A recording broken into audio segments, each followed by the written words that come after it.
SSC के English series में आप लोगों का फिर से स्वागत है। प्रैक्टिस सेट 17 पहला है spot grammatical error. She does not know how to play the piano good, no error. तो देखो, या तो इस सेंटेंस में कुछ गलती है या फिर कोई गलती नहीं है। तो पढ़ के देखते हैं। She does not know how to play the piano, यहां तक तो सही था, लेकिन जब how to play the piano बोल दिया, उसके आगे जो ये लगा दिया गुड, ये जो एडजेक्टिव इसने लगा दिया, यहाँ पर एडजेक्टिव नहीं लग सकता। यहाँ पर क्या लगेगा? एडवर्ब लगेगा। तो गुड का हम कौन सा वर्जन यूज करेंगे? एडवर्ब वाला। तो एडवर्ब वाला वर्जन कौन सा है? विल। तो यहाँ पर होना चाहिए she does not know how to play the piano well. तो इसका ये सेगमेंट गलत है। नेक्स्ट है synonym. Select the synonym of candid. तो कैंडिड मतलब क्या होता है? ऑनेस्ट, स्ट्रेट फॉरवर्ड, यानी कि जो है मुंह पर बोल दो। तो इसका तुम्हारा सिनोनिम क्या हो जाएगा? तो फ्रैंक हो जाएगा। क्योंकि इसके अलावा क्या है? फॉल्स, फॉल्स नहीं होगा। कंसील्ड यानी कि छुपा के रखना, नहीं बताना। वेज मतलब भी जो है अस्पष्ट टाइप की चीज होती है, तो वो भी जो है नहीं होगा। तो फ्रैंक मतलब होता है कैंडिड जैसा। नेक्स्ट है active to passive voice. They are repairing the road now. तो पहले तो पता करो किस टेंस में है। They are repairing is am are plus V4। तो जब ये प्रेजेंट कंटिन्यूअस में है, तो जब इसका बदलेंगे तो क्या हो जाएगा? पहले तो यहाँ पर ऑब्जेक्ट क्या है? द रोड है, तो इसको सब्जेक्ट बना देंगे। तो द रोड, उसके बाद is am are plus being plus V3। तो the road is being prepared, उसके बाद नाउ लगा देंगे। उसके बाद बाय देम अगर लिखा होगा तो ठीक है, ना लिखा हो तो भी कोई दिक्कत नहीं। तो हो जाएगा इसका the road is being prepared now.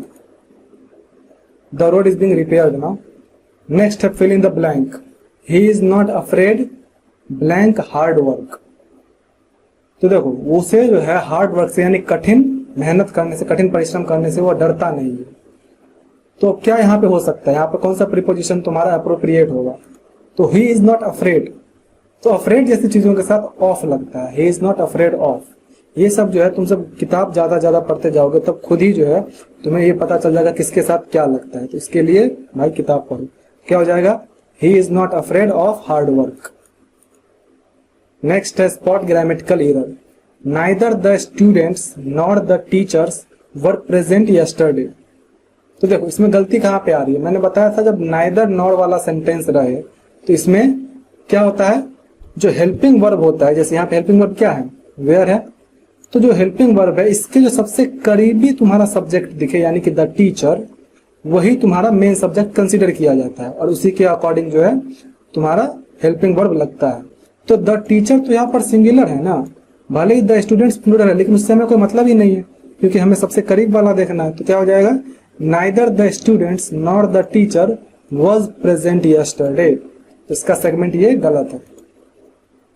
Next है चूज द सिनोनिम ऑफ सेरेन। तो अब सेरेन का क्या मतलब होता है? सेरेन मतलब होता है शांत। तो देखो, इसमें से कौन सा वैसा लग रहा है? डिस्टर्ब्ड नहीं होगा। काम, हाँ, काम मतलब होता है पीसफुल या शांत। एंग्री भी नहीं होगा और हेस्टी भी नहीं होगा। तो सेरेन मतलब हो जाएगा काम। नेक्स्ट है substitute the underline segment. He denied to accept the money. ये तो भाई डिनाइड के साथ मैंने बताया ही है, इसके साथ इंफिनिटिव यानी टू नहीं लगता है। क्या हो जाएगा?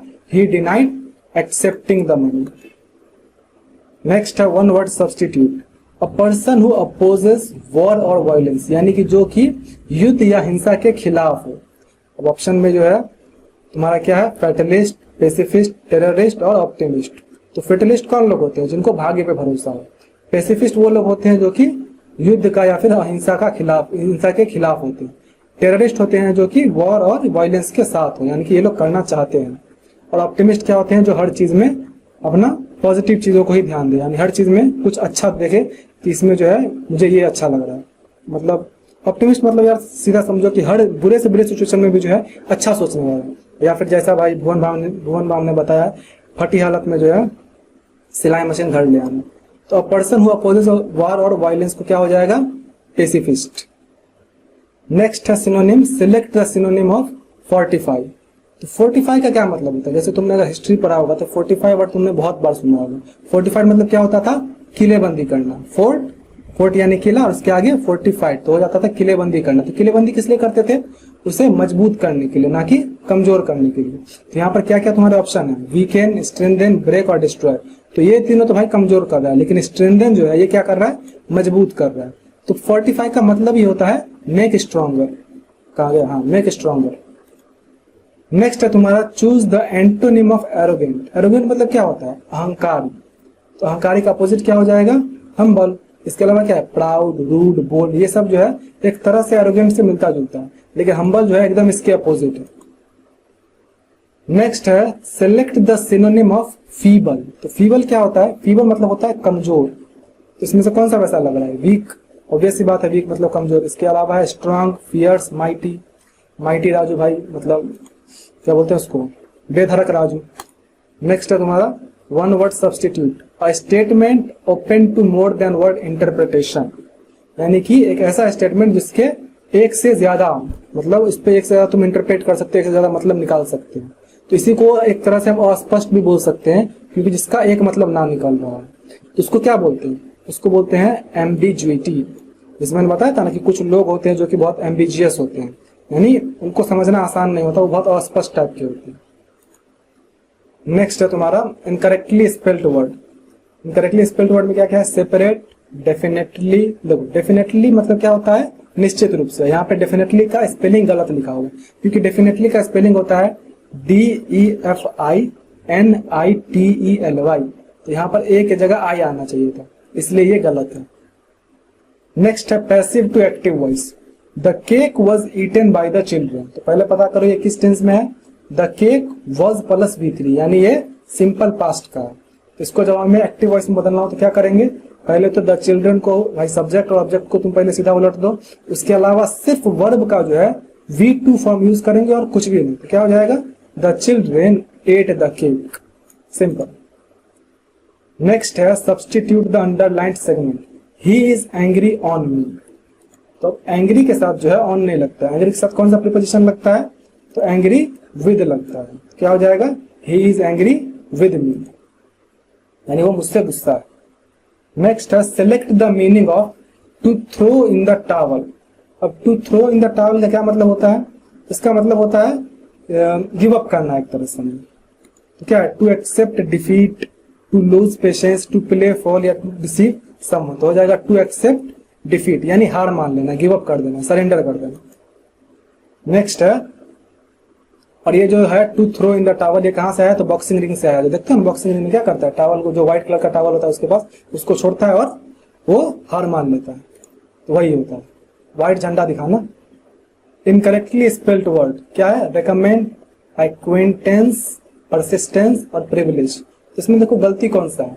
तो परसिस्टेंस जो है इसकी स्पेलिंग गलत है, क्योंकि परसिस्टेंस का स्पेलिंग होता है PERSISTENCE, इसलिए गलत लिखा हुआ है। नेक्स्ट है spot the error, scarcely had the train arrive when the passengers rushed into the compartments Noisli, और नो एरर। तो देखो इसमें गलती कहाँ पे आ रही है? Scarcely had the train arrive, ये अराइव लिख दिया यहाँ पर। जब हैड लग गया तो हैज या हैड के साथ कभी भी जो है, वैसे यहाँ पर हैड मतलब मैं हेल्पिंग वर्ब की तरह बात कर रहा हूँ। हेल्पिंग वर्ब में भी जो है टेंस वाला, वो वाला नहीं कि I have a car, I have a book, ये सब नहीं। जब हैड का तुम्हें मतलब पता होना चाहिए कि हैड जब टेंस में जिस तरह से यूज किया जाता है, तो हैज, हैव या हैड जो है उसमें हमेशा V3 ही यूज किया जाता है। तो scarcely had the train arrived होगा, ना कि अराइव, इसलिए इसका ये पहला सेगमेंट ही गलत है, बाकी सब सही है।